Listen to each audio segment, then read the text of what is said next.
Bung Agung, beberapa hari yang lalu Bung Agung mengirimkan sebuah gambar Ya, infografis. infografis yang Hmm. kalau kita lihat ini yang berjudul Tumpukan Guncangan Menyandra Indonesia.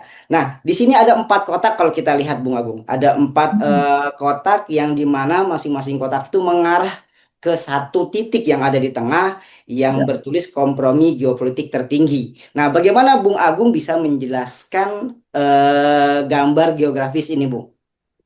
ya. Jadi secara ringkas ya, Bung Isan ya. Jadi saya membaca bahwa Indonesia itu mengalami tumpukan guncangan yang terus menumpuk, walaupun mungkin ini saya sederhanakan hanya menjadi 4 bagian pokok. Di mana tumpukan guncangan ini yang akhirnya memaksa pemerintah Prabowo Gibran untuk melakukan kompromi tingkat tinggi. Jadi yang pertama, jebakan yang pertama menurut saya adalah satu apa yang disebut dengan pendarahan makroekonomi, di mana rupiah anjlok sampai pernah di 17.845 dan kemungkinan trennya akan semakin melebar, semakin melemah rupiah ini dibandingkan dolar Amerika Serikat.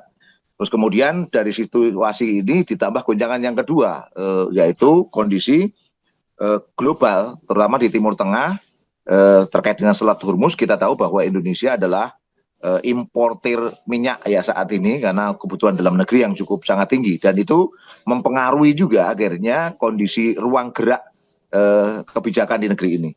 Kemudian yang ketiga itu karena memang Pak Prabowo sendiri sudah lama mendesain pemerintahan dan kekuasaannya dengan pola patronase otoritarian. Artinya dia mengkooptasi berbagai pihak, termasuk mengkooptasi masyarakatnya sendiri melalui program-program populis dengan harapan nanti bisa mendapatkan suara di tahun 2029.